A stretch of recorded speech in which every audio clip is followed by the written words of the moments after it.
Now, Donald Trump will return to the US presidency at a time of widespread conflict and uncertainty in the world. From Ukraine to the Middle East and the Asia Pacific, he has vowed to fix it all. Let's look at what's at stake. Donald Trump has declared he'll end the conflicts raging around the world. His decisions will reshape battlefields and borders. They said, he will start a war. I'm not going to start a war. I'm going to stop wars. On Ukraine's front lines, soldiers depend on American weapons. Kyiv has received tens of billions of dollars in US aid and weaponry. But Trump says he thinks Washington is paying too much. One of the things that are very bothersome to me is the fact that Europe is paying only a small fraction of the money that the United States of America is paying. Ukrainian President Volodymyr Zelensky sought candidate Trump's support for his victory plan, but was told to expect a negotiated solution. So we have a very good relationship, and I also have a very good relationship, as you know, with President Putin. And I think if we win, I think we're going to get it resolved very quickly. Vice President-elect J.D. Vance wants to cut aid to Kyiv. Under his proposed peace deal, Ukraine would give up territory to Moscow and abandon its NATO ambitions. But we're going to take care of Israel, and they know that. In the Middle East, Trump has signaled strong ongoing support for Israeli Prime Minister Benjamin Netanyahu and his war against Hamas in Gaza. In a campaign debate, Trump said the US should let him finish the job. In his last term, he pleased Netanyahu by moving the US embassy to Jerusalem and recognizing its annexation of the disputed Golan Heights. Now, illegal Israeli settlers in the West Bank are hoping for similar support. Israel is also expected to seek Trump's backing for increased pressure on Iran. I mean, the fact is, I've done more for Israel by far than any other president, not even close. In Taiwan, fears are brewing over Trump's refusal to commit to defend the island against a possible Chinese invasion. In an interview, he said, "Taiwan should pay us for defense. Taiwan doesn't give us anything." But with China stepping up its military exercises around Taiwan, Trump has pointed to economic rather than military tactics, telling China, "If you go into Taiwan, I'm going to tax you." Trump has already signaled a trade war with China, threatening to impose tariffs of 60% on all its goods. He says Chinese President Xi Jinping won't do anything provocative because he thinks Trump is crazy. But even Washington's allies are now wondering how Trump will react in a world of unresolved conflicts. Well, for more, we're joined by Orysia Lutsevych. She's the Deputy Director at the Russia and Eurasia Programme and Head of the Ukraine Forum at Chatham House. Great to have you with us. Let's start on the war in Ukraine. Trump has famously said that he can end the war in a day without saying how. What do you think that approach could mean for Ukraine?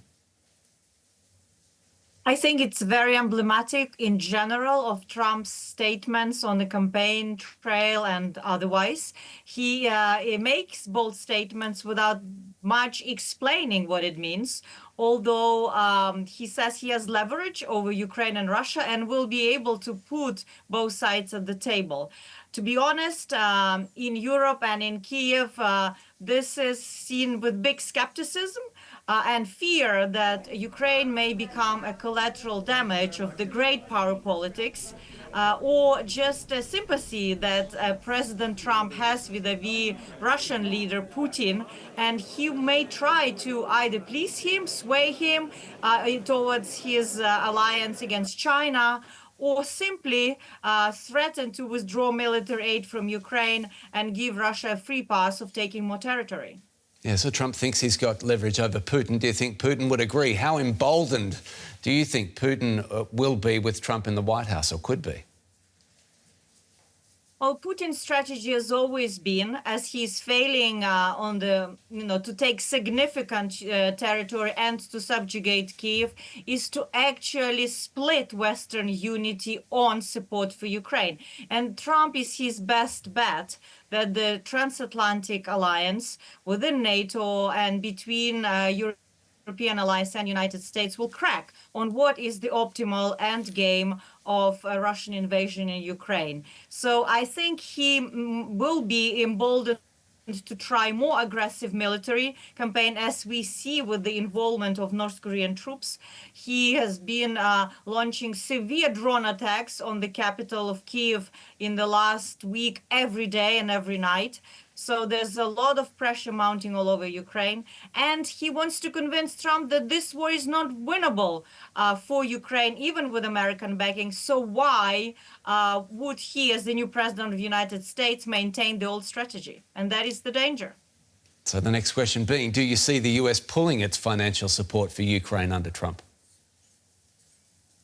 It's possible. I think at this point, US has provided about 70 billion of military aid to Ukraine, which is roughly twice more than the European allies. And that aid is significant for what it is. Trump and his Vice President J.D. Vance said that Zelensky shouldn't be coming to Washington getting a free, billions of aid. It's possible that the relationship will change in towards more, transactional, meaning Ukraine will be able to borrow and buy American weapons if Trump decides that that's what he wants to do. But clearly there will be reshaping in the way how financial military assistance is provided. Yeah, Trump says Europe is paying a fraction of what the US is giving to Ukraine, but Europe's actually allocated more according to the Kiel Institute, and it could amount to almost double if you include current pledges. How damaging would it be to Ukraine's defences if Trump pulls support, and could Europe conceivably fill that gap?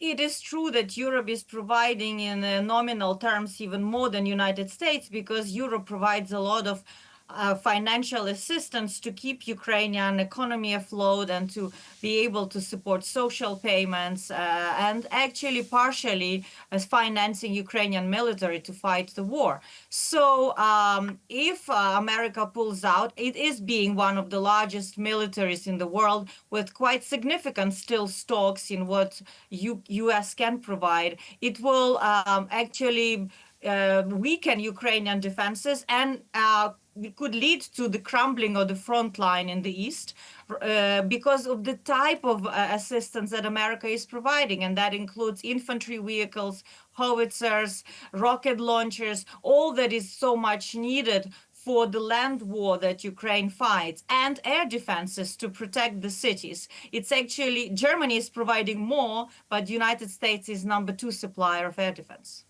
Lutsevych from Chatham House, thank you so much. For more, I'm joined in the studio by Stormy-Annika Mildner.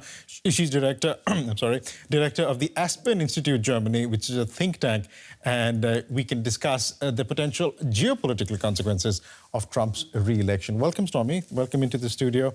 And it's been an America First agenda from the Trump campaign. What does America First mean for the rest of the world? It means what you just said, America first.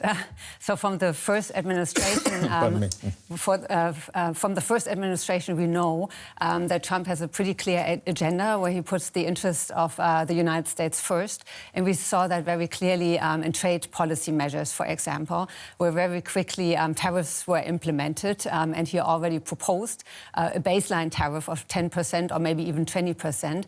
And that is going to be pretty disruptive for trade flows. But it doesn't stop there, obviously. It also means that there will be a re-evaluation by the US and the administration on security and foreign policy matters. So when it comes to transatlantic ties, and trade and security are the cornerstone, really, of these ties, as I understand them, are they in for an absolute re-evaluation, a new way of going forward? Is that what one can expect? Well, not a completely new way, because on trade policy matters also the Biden administration was tough on Europe in some respects. Yeah. But a baseline tariff on all products coming from Europe or from the world of 10 or 20%, that's a pretty big diversion from the way the US in the past did trade policy. It's also a big question how the US is going going to deal with the World Trade Organization in the future. That was also a bumpy road in the last 8 years, I would say. So nothing completely new, but Trump usually takes it one step further, and that might be very disruptive for the world economy, and especially for a country like Germany, which depends so much on international markets, trade, and also the United States as a partner. If I can just sort of expand it, because the Trump campaign, the whole Make America Great Again, America First, also tends towards a more inward-looking America.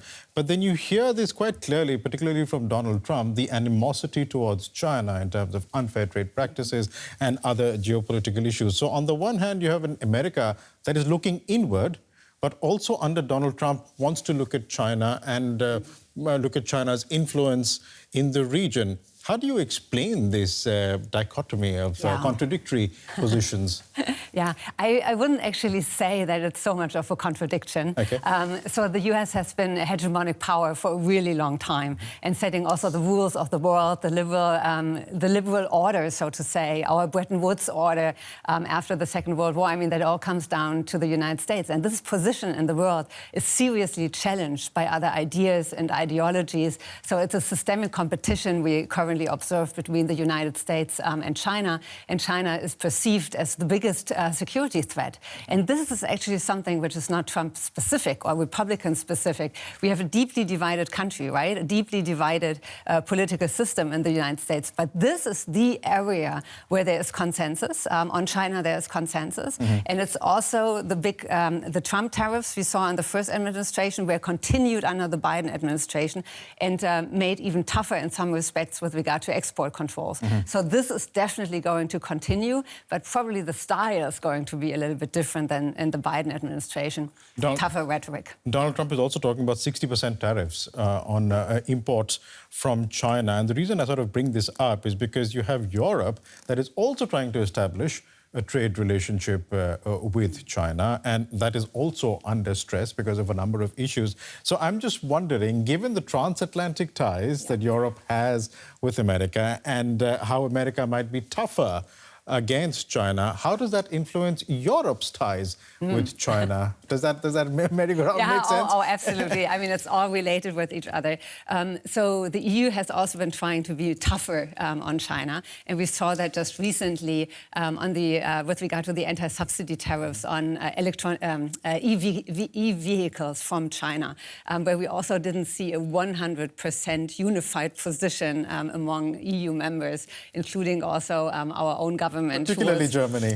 Absolutely. And the difference is we are a lot more dependent on China when it comes to our exports, but also producing within China. So the US was already repeatedly frustrated with the EU of being not tough enough on China. And that is something I definitely expect from the Trump administration. A greater demand, a clearer demand that we need to be tougher on China. Otherwise, China is going to be another conflictual point in the transatlantic relationship. And the other cornerstone of the transatlantic relationship, security, if we can just mull a bit about security. Donald Trump has made a number of threats in relation to NATO, which is the cornerstone of European security, withdrawing from NATO, allowing Russia to attack delinquent nations. I think that was the wording that he used. What does Europe expect? Will the US withdraw completely from NATO, or will it basically reduce its commitments to the point that Europe literally has to stand on its own 2 feet and guarantee its own security? Drawing back completely legally out of NATO would be a disaster, and it would be also really, really difficult. Okay. The same, by the way, with a lot of other international organizations, although they have been severely criticized also in the 2025 Heritage Foundation project. So I don't expect the US to really pull out legally out of these institutions, but you can do a lot of things disrupting and making them not work while staying in there by blocking decisions or not paying your dues. So what I'm expecting with regard to NATO is much greater demands and also threats that we step up on security and also investing more in security. We haven't done that over the last decades sufficiently. And this brings us back to our own government and the situation which we are currently in. It's a big conflictual point, how we are dealing with a budget and the requirement of a balanced budget, while at the same time we need to step up our defense measures. That is costly. And in a multiple crisis world where you need to spend almost everywhere at the same time, that is going to be tough for Germany and the coalition as it currently stands or not stands. Not a very bright prognosis, but a prognosis nonetheless. Thanks so much for coming in. Stormy-Annika Mildner, Director of the Aspen Institute, Germany. Thanks so much. Thanks for having me. And for more, I'm joined in the studio by DW's Amien Essif. He's been following the US elections for us, and he's also reported, you might have seen this, from Israel, Lebanon, and Ukraine. Welcome, Amien. How did Trump manage to sell himself as the peace candidate to the American people? Well, he said over and over during his campaign, J.D. Vance, his running mate, also said this, that no wars started under his watch when he was president from 2016 to 2020.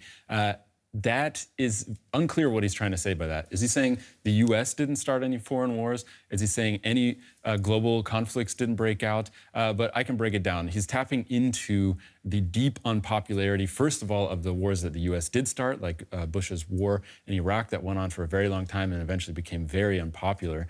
He's also tapping into things like the war in Syria that started under Biden's watch. We might have forgotten this, but the war in Libya that killed a U.S. ambassador in Benghazi, which was a huge scandal in the U.S., especially for American conservatives. And then more recently, under Biden, we saw two major conflicts break out with the Russian invasion of Ukraine and also the October 7th terror attacks by Hamas on Israel, which led to a giant war in Gaza that's killed over 40,000 Palestinians. So he's citing all of this and saying during his 4 years as president, no major global conflict broke out, whether the U.S. did that or it happened under his watch. I mean, is it true? Because his critics are saying that is blatantly not true when he was president. Right. Well, conflicts were ongoing, and a lot of his critics say if there were no new global conflicts, it was kind of an accident. Not only that, but some people say that he intensified global tensions and postponed conflicts that later blew up in Joe Biden's face when he became president. For example, in the Middle East, what he did was essentially negotiate a peace between Israel and its Arab neighbors without Palestinians at the table. He recognized the illegal settlements in the Golan Heights. He allowed Israel to expand illegal settlements in the West Bank. A lot of these things were even cited by Hamas during the October 7th terrorist attacks as reasons for the aggression and reasons for the breakout of the war. He also, with tensions between Iran and the U.S., he ended an agreement not to pursue nuclear weapons with Iran, and he assassinated a very popular general, Qasem Soleimani. And a lot of his critics also say that he emboldened Russia to invade Ukraine by, being soft on Russia, some people say, and also doubting whether NATO had a future. What has Trump said in concrete terms about what U.S. foreign policy will look like under him? Concrete terms, nothing really. What he has said is that in 24 hours he would end the war in Ukraine. He hasn't said exactly what that means. J.D. Vance, his running mate, has laid out more of a concrete proposal. Remains to be seen whether or not he's going to listen to his running mate, which that's his key. His major selling point is that he's unpredictable and he listens to nobody but his own instincts. So we don't really know about what he's going to do. But here's what J.D. Vance said. He said that Ukraine needs to negotiate a settlement with Russia by giving up territory that Russia took illegally in its aggression, its war in Ukraine, and giving up its ambitions to join NATO, which Russia cited as the reason why they invaded Ukraine. So it's something that Ukraine probably doesn't want to accept. But without a supply of U.S. weapons, they might have to. We'll leave it there for the moment. DW's Amien Essif, thanks so much.